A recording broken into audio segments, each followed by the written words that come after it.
I'm here to spot you and support you. We're gonna make this work and we're gonna grow. Thank you, government. Oh yeah. Oh yeah, we're getting bigger. We're getting bigger. I'll pay you to come support me instead. Oh, bet. All right. Take that L. Corruption. Today, the five of us would like to talk about a pressing issue that's been plaguing the entirety of Mexico for several years: economic failure due to corrupt taxation. It's a topic that's been discussed many times before, but unfortunately, since we have yet to see any significant change, we hope that by the end of today, we can be the ones to instigate this change. Mexico is a country with immense potential, with a rich cultural heritage, natural resources, and a talented population. However, its economy has been struggling for years, and one of the primary reasons for this is the rampant corruption within its taxation system. Corruption is like a cancer that eats away at the very fabric of our society. It erodes trust, undermines the rule of law, and creates a culture of impunity that allows criminal behavior to go unchecked. The taxation system in Mexico is broken. It is a system that is riddled with inefficiencies, bureaucratic hurdles, and corruption. In recent years, we've seen countless examples of politicians and bureaucrats who have used their positions to enrich themselves at the country's expense. Alba Esther Gordillo, Carlos Romero Deschamps, Raul Salinas de Gortari. The list is endless. Tax evasion is rampant, and those who do pay their taxes are often burdened with an unfair tax burden that stifles growth and innovation. An entire corrupt taxation system, education, healthcare, infrastructure, they're all affected by this. And the small and medium-sized businesses that are supposed to be the backbone of the economy are instead left suffering. It perpetuates inequality and poverty, which in turn fuels crime and violence. While the largest, wealthiest, and most powerful companies should theoretically pay the largest percentage of their total income as taxes, this opposite is true. These companies with immense wealth are able to leverage connections to politicians, avoid paying taxes altogether.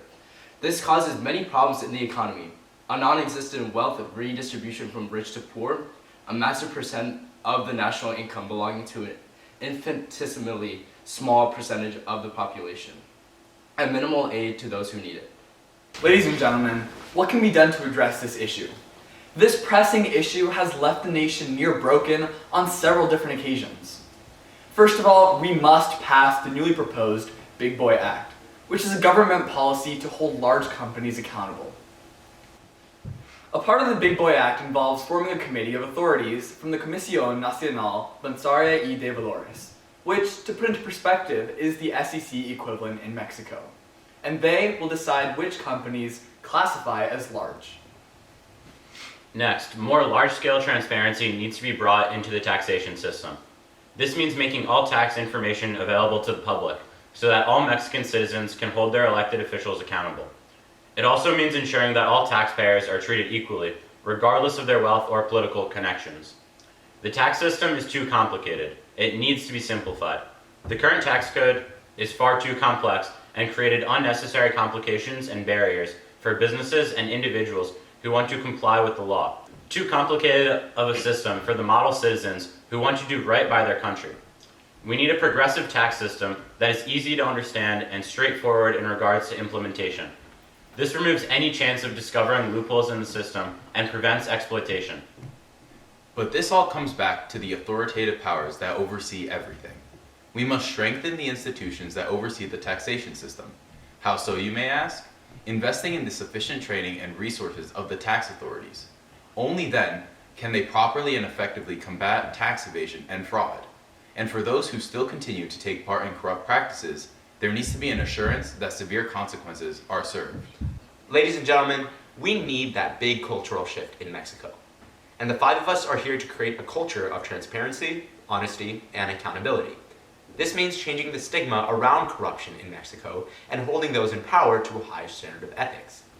We have thought of a possible solution, which is that the Mexican government should contract a third-party, non-governmental organization to track income and taxes for high-wealth companies and individuals.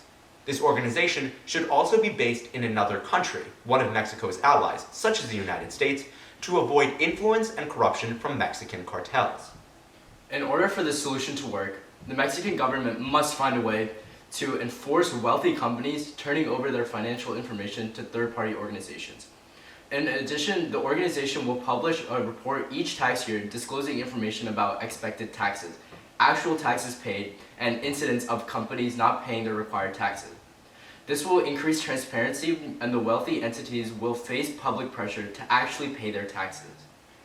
The economic failure in Mexico due to corrupt taxation is a significant problem that requires urgent attention.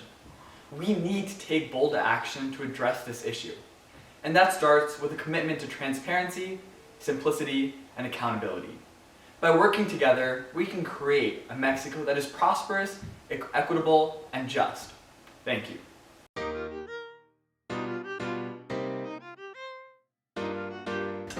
Bro, we got so far. Nikola lost it when you said comisión. I was like, it was like a triple banger. All right, it was the 1-2 boogaloo. Dude, okay, I'm not just, I have no room. Look at this. Because you're small. It's because he's man-spreading. What? I'm normal spreading. You know, he starts shaking. He goes, Bro, it's too much retarded. I didn't